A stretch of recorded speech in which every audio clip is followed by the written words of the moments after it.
Hi everyone, welcome back to another video. Now, I wanted to do this video in response to everything that is going on with Megan Thee Stallion and Klay Thompson after his bum ass cheated on her, and just all the discourse around the whole situation. I feel like everyone is low-key missing the forest for the trees, and I also just want to bring a little more, an academic perspective on the whole situation. This won't be too long, but it's gonna be, a little academic-y. I feel like I haven't done an academic video in a while. I still want to, make sure that I'm oiling that academic brain, from time to time. I'm not gonna waste too much time with an intro. Lighters, glasses, mugs, whatever you do to chill, let's have a little chit chat. So a lot of the main discourse I saw around Megan Thee Stallion and Klay Thompson's relationships has been very polarized, with men having one opinion, women having another opinion. It seems to have sparked up, a new wave of gender wars. But one of the main rhetoric I've seen women chanting is, if people like Megan Thee Stallion are getting cheated on, what more us? And this is originally what prompted me to want to make this video, because when these things happen, we're always thinking, oh my goodness, what do these women need to do to not get cheated on? We make it seem as if it's us, but we forget to look at the fact that maybe this is just about the person's shit character. Cheating has nothing to do with the person who is getting cheated on, and everything to do with the person who is doing the cheating. And from everything you saw about Captain Klay, hey, he's a cheater. He's a serial cheater. As FD Signifier said, one of my favorite YouTube commentary channels, he is a baddie fumbler. But the setup of patriarchy and capitalism, it's set up to excuse men's promiscuity but demonize a woman's promiscuity. We are encouraged nowadays to just aim for a gentler patriarch. We don't know how to love each other outside of romantic capitalism. We're seeing that the love of today constantly requires work and performance, if not more than ever. We think it'll save us from frustrations and the loneliness that we feel, but we keep letting society, the media, and everyone else influence our decisions. We are entering these relationships still very unhappy. Women, it's this constant anxiety of, oh my goodness, am I doing enough? Do I need to keep doing more? We are supposed to be happy in these relationships, but every time girls convene, constantly complaining about this relationship, constantly holding hands in anxiety about these relationships. Men assume that whatever they are looking for, whatever is supposed to fix them, whatever is gonna, fulfill them, is in between our thighs. They fuck a bitch. They have sex with a girl to get into it. I'm sorry. They have sex with a girl and they find that, wait, I actually don't feel fulfilled. I still feel the same. Well, clearly she didn't have it. Let me go on to the next girl and the next girl and the next girl and the next girl. And this is essentially the problem that we're coming at. We're all frustrated with the system, but we're taking it out on each other.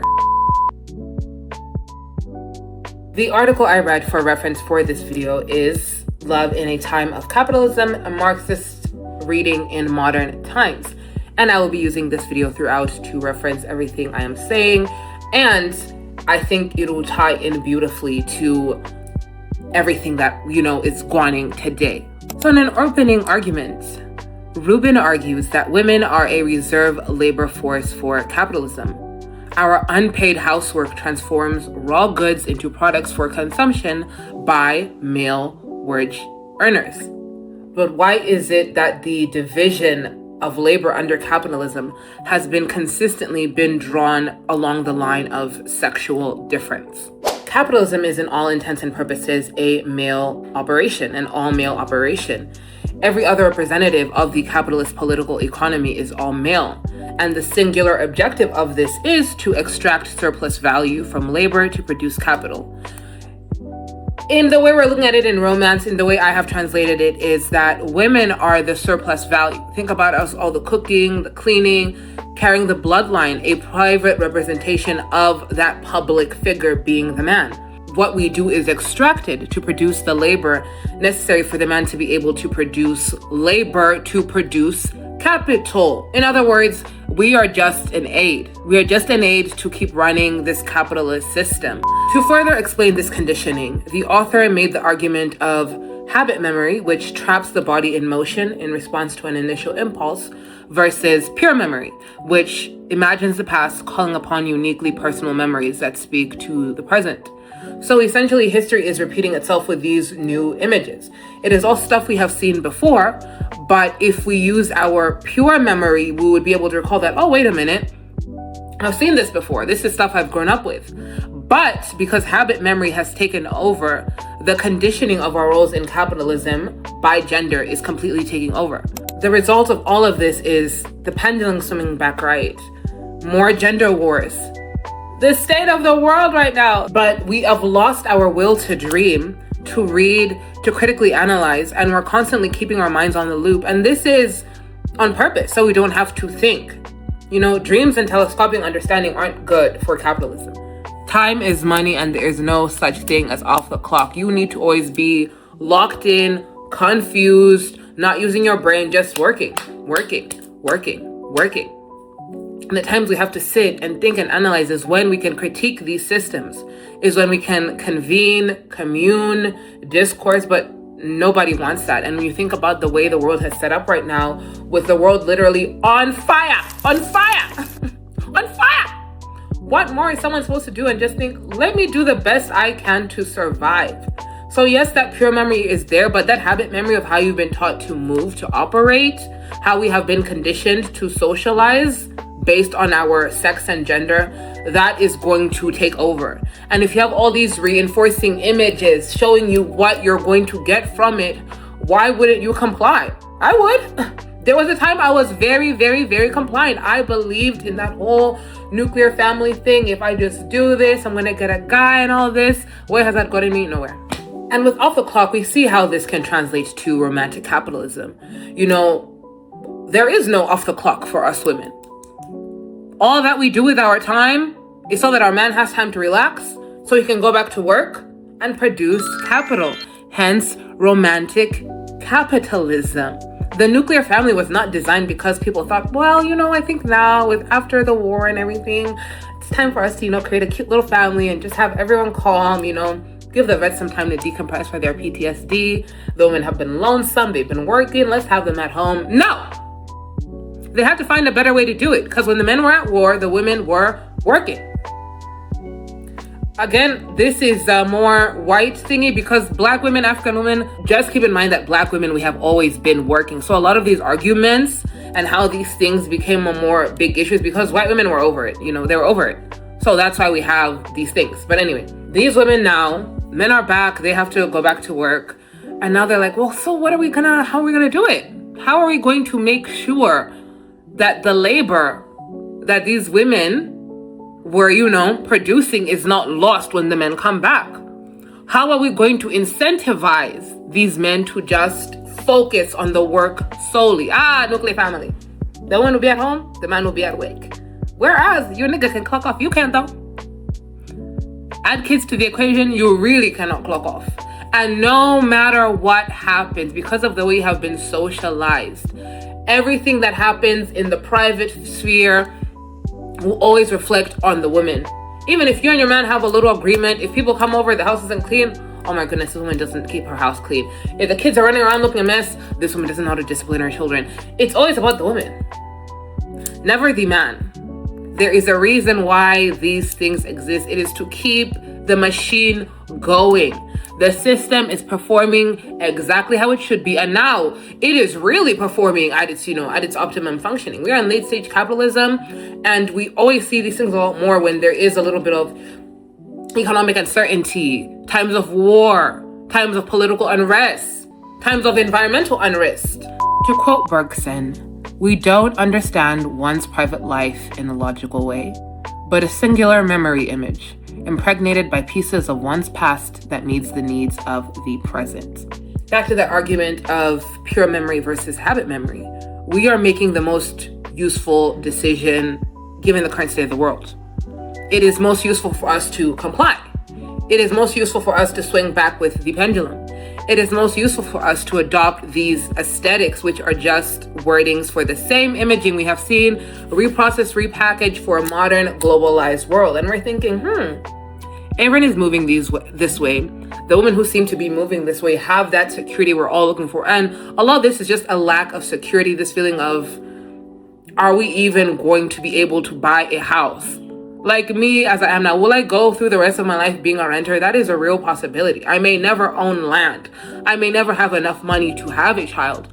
I may never meet the partner I truly want and have a relationship that exists in capitalism, but we also make a safe space. That's very, very hard.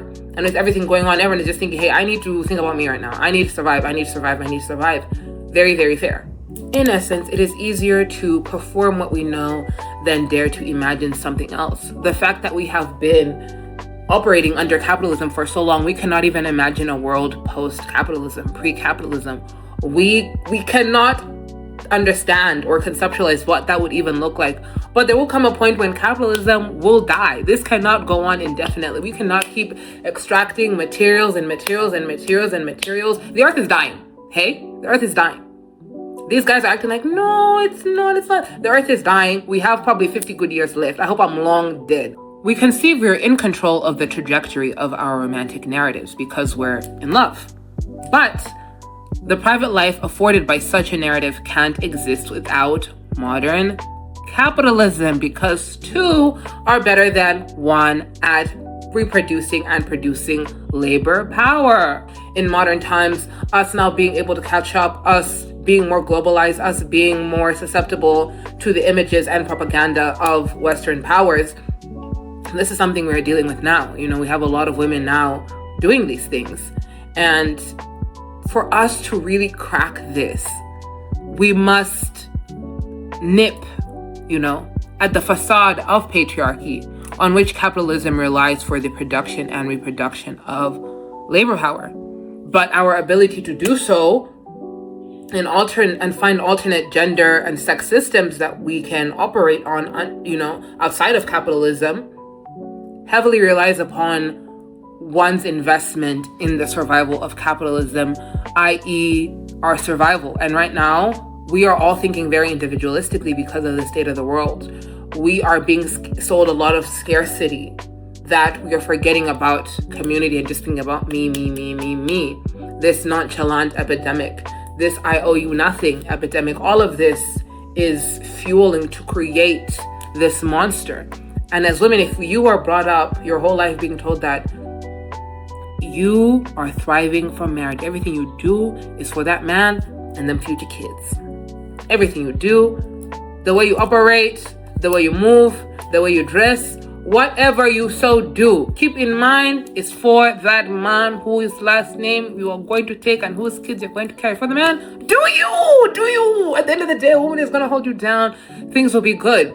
It's a tantalizing image to the man, not so much to the women, but we need that security, hence why it is now more attractive than ever.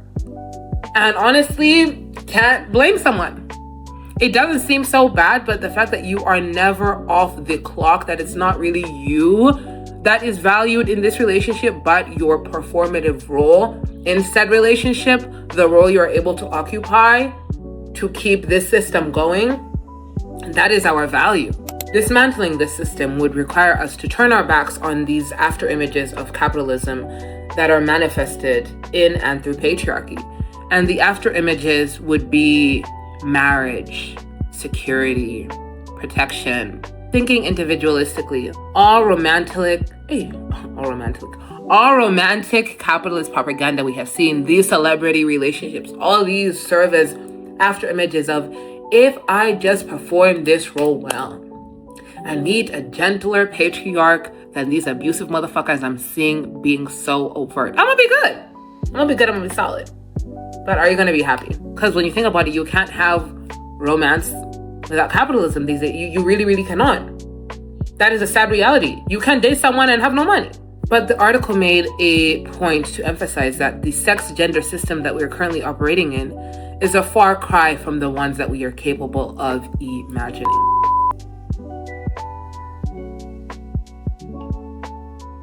All right, now how does this tie into Hot Girl Meg and Klay's dumbass? We all know who Megan Thee Stallion is. She is one of the hottest female rappers out now, someone who is absolutely gorgeous, has sexual autonomy, is very visible, but has limited accessibility. And there is something that men hate about women who are just very embodied in their sexuality, in their femininity. They know they're the shit. You know, they enjoy the perks that they enjoy, yet they demonize her for it. And then after her accusing that gremlin, Morningstar, whatever, he's convicted, he's in jail. There was this whole shift, you know, it's like men they wanted to hate her. And she got with Klay, and no one was really happy. Everyone was like, oh my gosh, Klay, no, why? Megan is a hoe, Megan is this, Megan is that, Megan is this. And for a lot of girls, it's like, wow, you know, look at Megan, just, you know, being a hot girl. We're all told that when you get into relationships, you have to kind of tone everything down, tone our sexuality, how we dress. And I've never agreed with that personally. And for Megan, it was like seeing someone we're not used to seeing get that love and care we all want, that security we all want, given these economically challenging hard times, right? We would see that, we'd see how we dote on her, how we spend on her, and she, you know, she'd still be there, ass in a thong, you know, shaking that ass, my man, doing what Megan does. And for a lot of people, it was very irksome. And from the outside looking in, Meg was the perfect girlfriend. Like, what more could Klay want? Sex on top, food on top. You had this girl cooking Thanksgiving dinner for your white family. Had her down in the islands, meeting your family. Housing, buying her a car, you know, all the security that is promised if we do these roles well, which our good sis was. So imagine all our surprise. I should say, imagine my surprise. Did not do my research though. Wake up to see Megan Thee Stallion's story. First thing she's saying, cheating. Hi! But when we sat down, thought about it, all these signs were there. Klay is just a gentler patriarch and a serial cheater. Yo, I wish I had done my research. So imagine some of the niggas saying, yeah, you know, yeah, like, yeah. You know, that's how you treat a bitch like that, Klay. You cheat on her, you fuck her, and you dip. Others saying, no, Megan, maybe don't do this, maybe don't do that, maybe don't be so, maybe don't be so. And it reignited this whole new wave of gender wars. You know, people were beefing with their partners over this whole thing. Women were feeling so insecure and triggered because they were thinking, if Megan Thee Stallion, Megan Pete, fine ass Megan Pete, was going through this, what more me? But essentially, we are not happy. Like, no one is happy in relationships. No one is happy dating. We are all performing these roles. No one is happy. No one is fulfilled, especially the girlies. This is how I know that people are lying, because girls will be in a relationship. Every time you meet them, they're complaining about this partner. They're in constant anxiety. Oh my gosh, what's he trying to do here? What's he trying to do there? That's why a lot of the dating advice us women get is manipulation tactics. How to get him to be obsessed with you. How to get him to do this. Oh, do this and blah, blah, blah, blah, blah. Wear this and da-da-da-da-da. You know, bust out this move and ooh. Constant performance, as if our actions are going to influence what someone has already decided to do. If someone's going to cheat on you, they're going to cheat on you. If someone's shit, they're shit, right? And we think now, okay, so what can we do? If not Megan, then who is the better figure? Guys, we've seen, you know, all these celebrities are getting cheated on. Why? Because the men they're picking are just shit. We see these signs a mile away. The niggas are shit. It doesn't matter if this man gets the girl of his dreams, which Klay Thompson motherfucking had. He had the bitch of his dreams, cheated on her, dogged her out on the internet. Like, somewhere we need to sit down and say, this is not working. But it's so hard to do that when you are fighting for your life, guys. Now that Malawi has introduced taxes, hey, crawling for my life. So it sometimes seems easier to do that, but you never get to turn it off. Are you in relationship for this person or with this person? Men always being frustrated. All these women just want me for my money. All these women. That's all you present. That is all you're presenting. You know, my 5,000 kwacha pamanja every day on your status. That's all you are presenting. Hell yeah, you're gonna attract the bitches who like the money. That's all you're leading with. You're not leading with any emotional intelligence. You're not leading with any life skills. What else are you bringing to the table other than the money? And then some of you now, you've realized that it's tough to work. It is. You don't want to do it, but then you still want access to the women that you want, but you can't get them. And you are mad. And when bad things happen to them, you take this sick relish in their pain. There is no love here. There is no love here.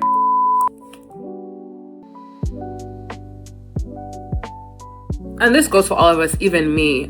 When I sit and think about, okay, the relationship I want outside of the conditioning I have received, like, what do I really want for me? What really makes me happy? And there's things I've written, but there are still those things that I have been conditioned to want that I still do want. I do want someone to make most of the money. I do want you to pay the bills.